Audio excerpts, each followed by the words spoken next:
What is up, risk takers? Welcome to the Kill Pete strategy.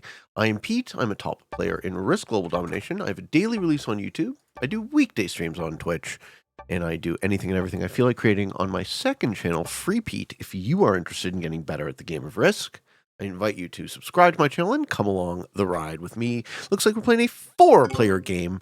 Our next game in the series of the Map Master Mondays, where we're going to be taking a look at every single map in the game one by one and putting it into some sort of context for free-for-all progressive specifically. And we're going to talk about the maps. We're going to talk about everything. And I think this is... I have a mixed opinion on Asia 1800. So settings for the game, let's start with that. 60 seconds, World Dom Asia 1800s, auto setup, expert bot. We start with 2. Balance blitz dice, Alliance, Fog, Blizzards, and Portals are off. I'm in the second position. Looks like White is going for French Indochina. What's it called on this map? It's called Indochina on this map. Okay. Asia 1800s taking place in the past. I have a purple bot next to me. Don't want to overextend to take that bonus. I do want to take that bonus because I have all of my material up in the top of the map. So I think the way I'm going to do it is 6v2 is 100% roll. 6v1 obviously push out. I'm not going to guard against White. White can backdoor me if he wants to, and I'm going to move a single troop into the middle. So I'm guarding with a 5, 2 4s, and an open front. I just took a +3, folks, on my first turn. We have 2 bots in this game, and I'm worried about purple bot here breaking. That's good for me. That actually shores me up against the white break.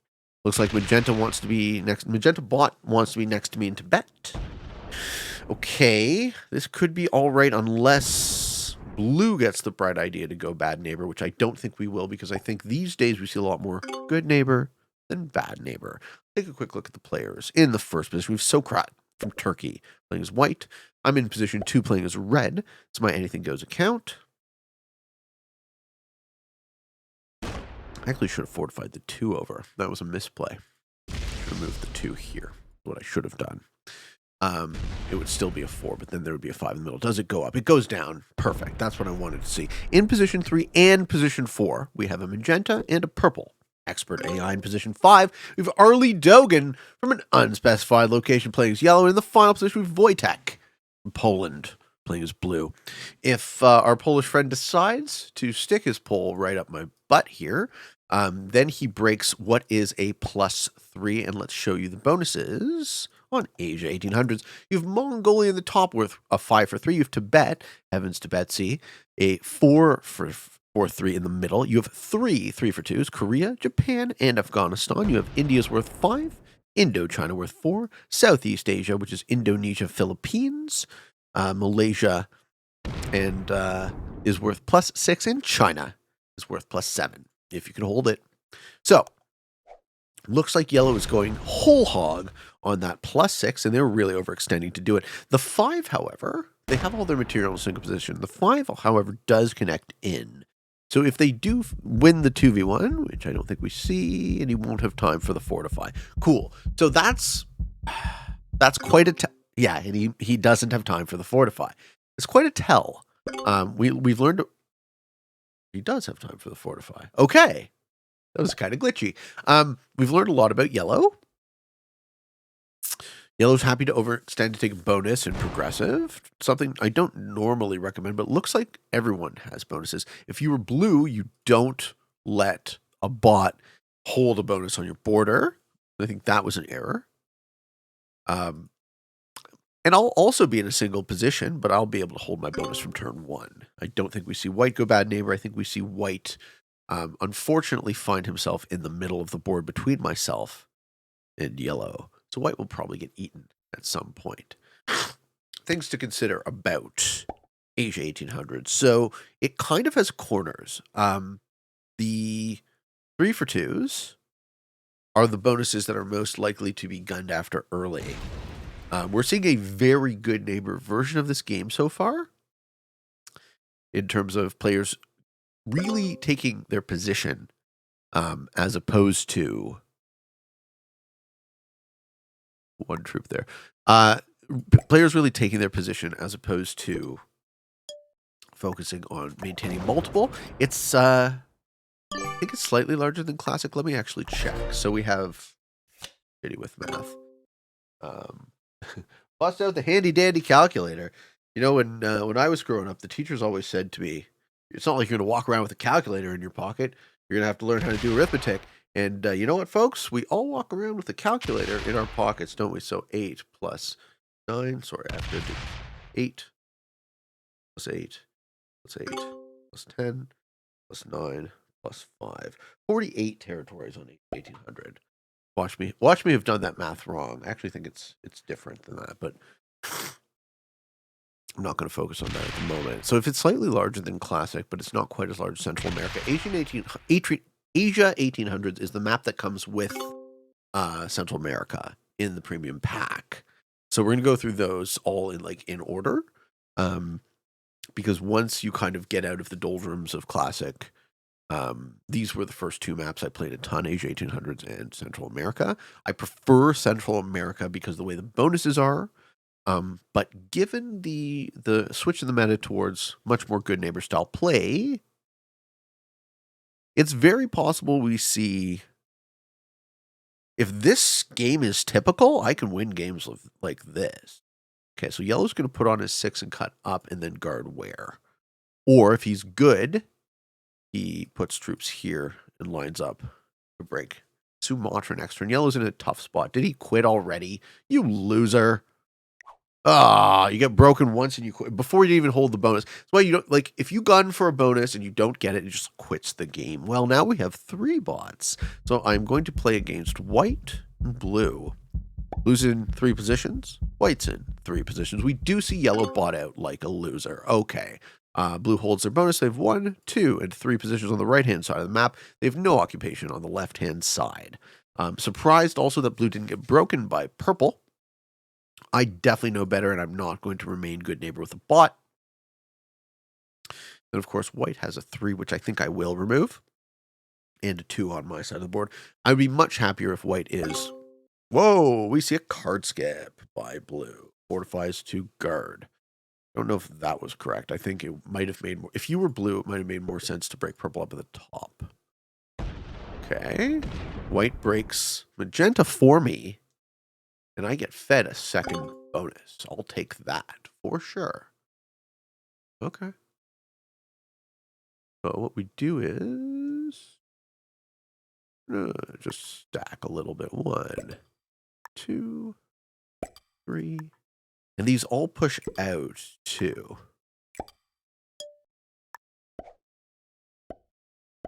Do I want to guard against purple? Maybe I do. Maybe I do guard a bit, actually. I think 3 would be enough. Pull 1 troop from the middle. So you see we're now holding 2 bonuses. Plus 3, 5 territory, plus 2, and a 3 territory, plus 2. This is an absolutely dominant position. And I can card skip 2 because I'm early in the sequence. That magenta rolls the blue 2, the yellow 1. Okay. Magenta's almost dead. Let's see if white tries to take the kill now. White is lined up to take the magenta kill. It's early. Bear in mind, folks, killing a player before the first trade, where the cards are still worth 4, right? You would actually go negative making that kill. At least in terms of troops. Good. White loses an exterior. White's surrounded. I'm just going to walk out, I think, from my side of the map and dominate this game easily. And again, famous last words, right? Watch when Pete gets overconfident, Pete loses from some circumstance. So don't pat myself on the back yet, but this game looks really good as of the 3rd turn.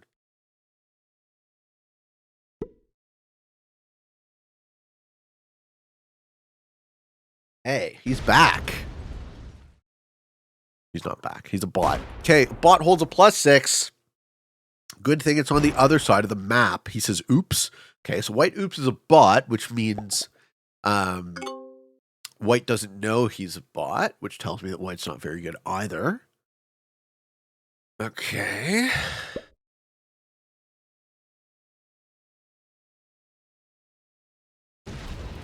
Blue hits Taiwan.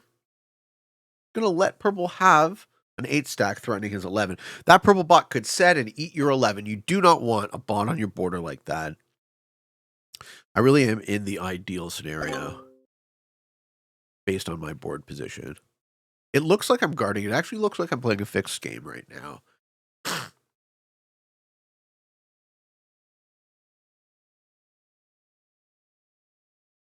I think what I do is I either skip. Yeah, blue loses exterior. I either skip or I take the bonus, or I take the kill on magenta when the time is right. And the time is not right, so.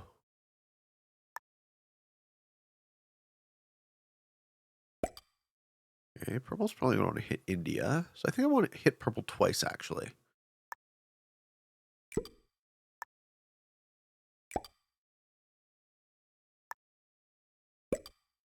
The reason I'm hitting purple twice is I want to push the purple bot actually away from my border.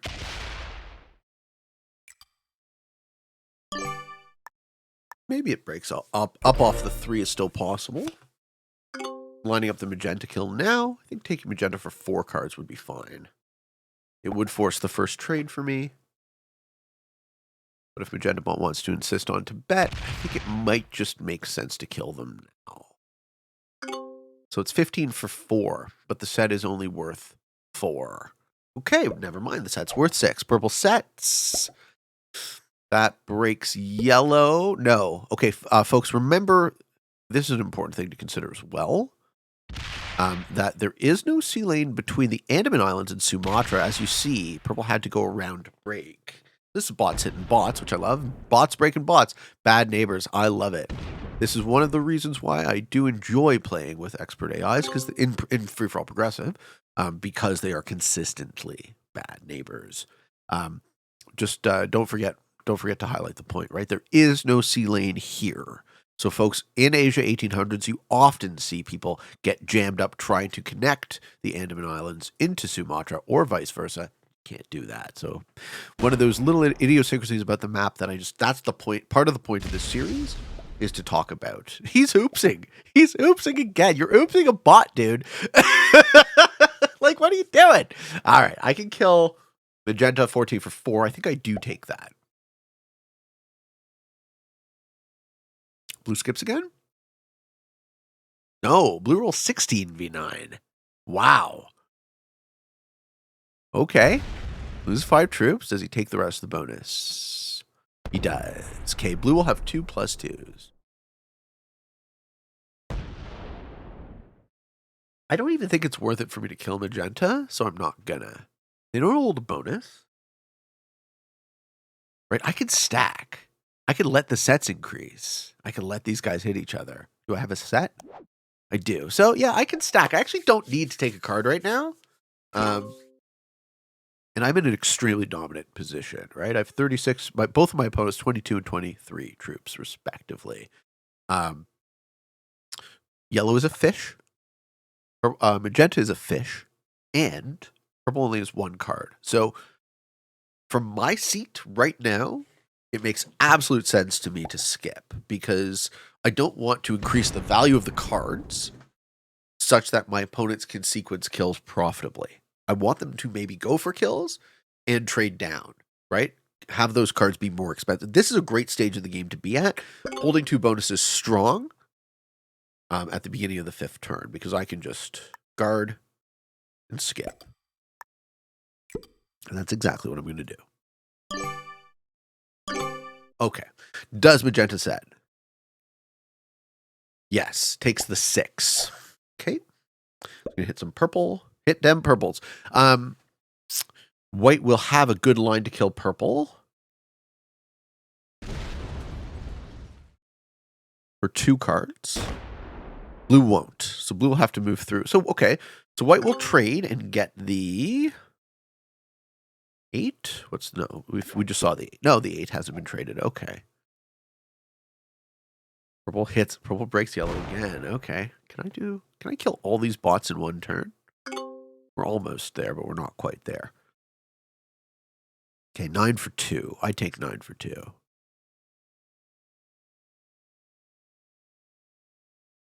I think. Okay, yellow. It'll be less. It'll be 7? 6. White takes this. White kills purple on their turn, for sure.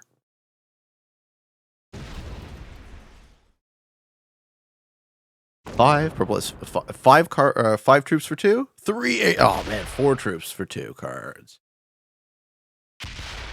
And 3 troops. Okay, it's the easiest feat in the world. We don't see a universe where white doesn't take the kill. That doesn't set white in again, which means the trades stay at 10. Do I want the 10 trade? I don't think I do. I think I stack again. And let yellow bot hang out next to white and be a bad neighbor. Okay, so white's going to trade. White's going to take purple.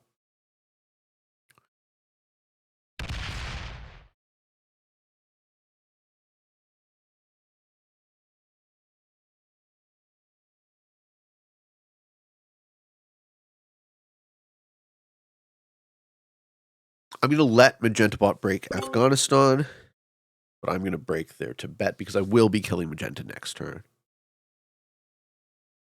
Unless white beats me to the punch. White sets, gets the 10, kills purple. And do we see them punch into either yellow or magenta? So right now, my play really hinges on what my opponents do. Okay, first thing white does is he goes pop, pop. And then what happens? Does he continue into trying to kill magenta? No, he's guarding. Okay, white is locking troops inside of himself. Going to take the purple kill. But he's guarding. He's playing very badly, given that it's progressive. He gives me the kill for free. He gives me the kill for free. White does not know how to play progressive. All right.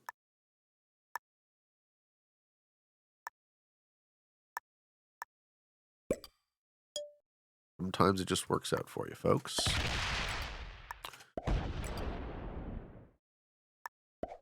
%.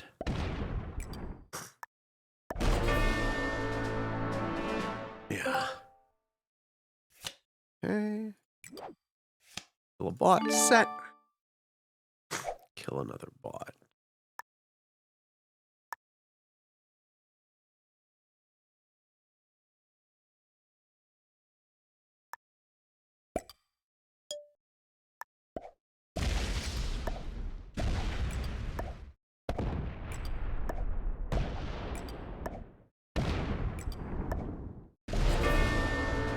I'm specifically not going to put my stack next to white's border. So I don't have a lot of interior material. I'm going to put my shit all the way on the other side of the board and see if either of these guys decide to rush me.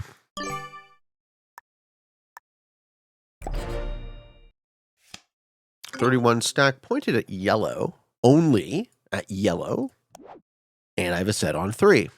72 troops. I have more troops than white and blue combined, so pretty sure, and a set. Pretty sure this game's over. Even, like, they should break me. I think they will break me a little bit. I think white still... Oh! Blue loses a 9. Bots go bad neighbor. Blue breaks the other bonus too? No, steals Japan. Okay, so blue is down to 17. If he doesn't have a set on 4, he's toast. I mean, and his 10 is locked. I didn't even notice that. Blue can't meaningfully hit me. Okay, sets, gets the 20. He can meaningfully hit me. Let's see if he tries. Nope. He takes revenge on yellow. Guys.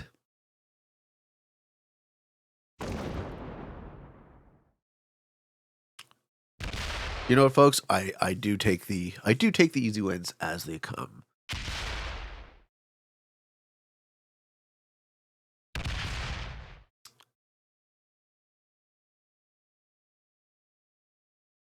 Now he feeds me the yellow kill.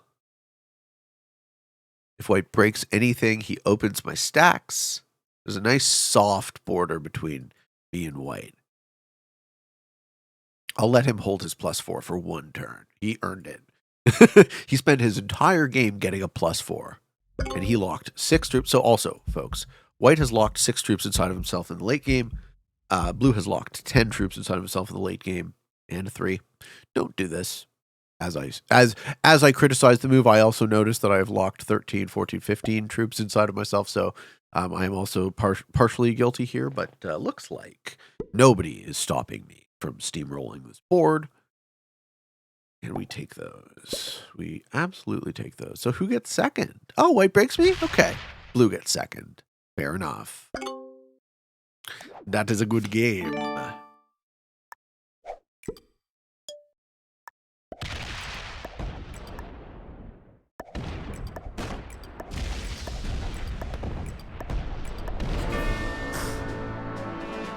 The determinant there was that white decided to break me, so I might as well.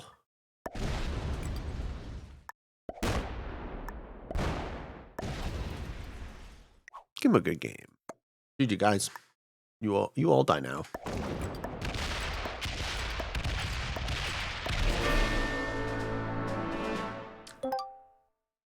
Okay.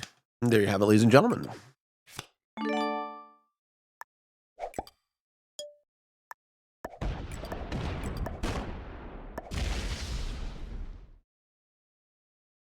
Do I open the 10? No. Another thing to consider, folks, you might think that Shanghai connects to Manchuria, so blue might not know that their 10 stack is locked. There is no connection here either. Okay? Idiosyncrasies about Asia 1800s to pay attention to, but good to know. There you have it. I open the 26. And GG, Mr. Wojtek.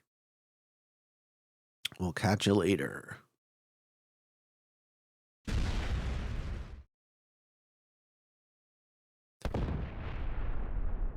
I bet you these guys were all quite new. Novice beginner play.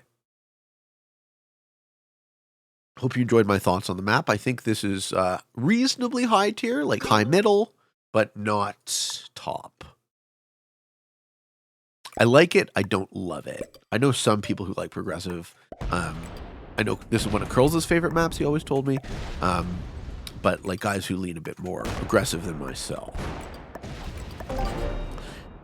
Let's see the ranks.